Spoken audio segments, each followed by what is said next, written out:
दाखालि बावैसो मानव गेदेर प्रमद बर' बिथांनि दैदेननायाव जोङो दुलाराय बर' फरायसा आफादनि आफादगिरि आरो जोङो सरकारनि साफ्रोमबो सोद्रोमा जायफोर थांदों साफ्रोमबो होनबा गोरोन्थि जागोन जाय थांदों सोद्रोमा इनक्लुडिं आंबो दङ बावहाय जोङो सावरायहैदों हम डिपार्टमेन्टनि नेहाथारिजों बिथांजों जोङो स्पेसियेलि इमप्लिमेन्टेसन इस्युखौ लानानै सावरायनाय जादों आरो बे इमप्लिमेन्टेसन इस्युआ जोंनिया माखासेया खोब स्पिडआव जाखांलांबाय माखासेया टेकनिकेल प्रब्लेमनि थाखाय स्ल' जादों बेखौ बिथाङा फोरमायदों आरो जेनेरेलि थामथि बर' एकर्डआ एनडिपिफोरजोंनो सुक्ति मेइनलि जानाय हिसाबै एनडिपिफोरनि समस्याया दासिमबो समाधान जायाखै होननानै जों सावरायनाय जादों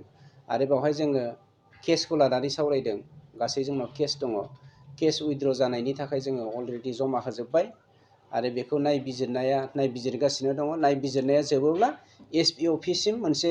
अर्डार फैसिगोन एसपिफोरनो ओमफ्राय डिसिनि थ्रुयैदि माबोरै बे केसखौ उइथड्र खालामनांगौ बेखौ थांनाय 260निख्रुइबो बांसिन केसफोरखौ उइथड्र खालामनाय जाबाय बेफोरबायदिनो बेखौ नेक्स्ट स्टेपखौ खालामनाय जागोन होननानै बिथाङा फोरमायदों आरो लोगोसे जेलाव थानाय जाय कनभिक्टेड एन्ड आनकनभिक्टेड बेफोरखौ लानानैबो जोङो सावरायदों जायफ्रा कनभिक्सन जाखाबाय बेनि सिस्टेमाथ' एसे सिस्टेमेटिकेलि थांसिगोन खिन्थु जायफ्रा कनभिक्टेड जायाखै बा कनभिक्टेड जानायजोंबो लोगोसे बाखि जाखिजा जोंनि इमप्लिमेन्टेसन खालामनो गोनां बाथ्राफोर दङ एक्स ग्रेसिया होबावनांगौ दं जोंहा प्लास जोंनियाव रिहेबिलिटेसन पेकेजआ दाबो जोबाखै बेफोरखौ फोजोबनो थाखाय फैगौ जानुवारि दाननि 9 तारिखआव मस्ट प्रबेबलि डेटआ फिक्स जायाखै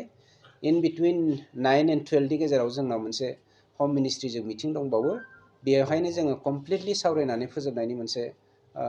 स्पिड मावनायनि हाबाफारिखौ जोङो लानो नागिरदों बेफोरखौ लानानै जों सावरायनाय जादोंमोन। गोसो गुदुं गलादारफोरनि थाखाय मोनसे मोजां खौरां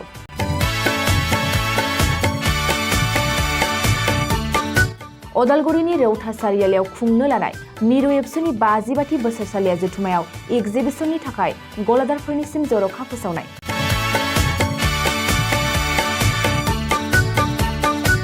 फैगौ 2023 मायथाइनि 26, 27, 28 आरो 29 जानुवारियाव खुंनो लानाय मिरु एबसुनि बोसोरसालिया जथुमायावनो बायदि रोखोमनि मुवा बेसादफोरखौ दिन्थिफुंगोन एक्जिबिसन बे एक्जिबिसनावनो आबादारि हेन्डलुम टेक्सटाइल फिचारि आरो हारिमु बायदि बायदि आयदाफोरखौ दिन्थिफुंनो थांखि लादों बानजाय आफादा बेनिखायनो गोसो गुदुं सुबुं एबा गलादारफोरा एक्जिबिसनाव गला होफैनो हागोन आरो गला होनायनि सोमोन्दै आबुं बाथ्राखौ मिथिनोब्ला नैबे मबाइल नम्बर 9365245137 आव थोंजों सुलाद लानो हागोन।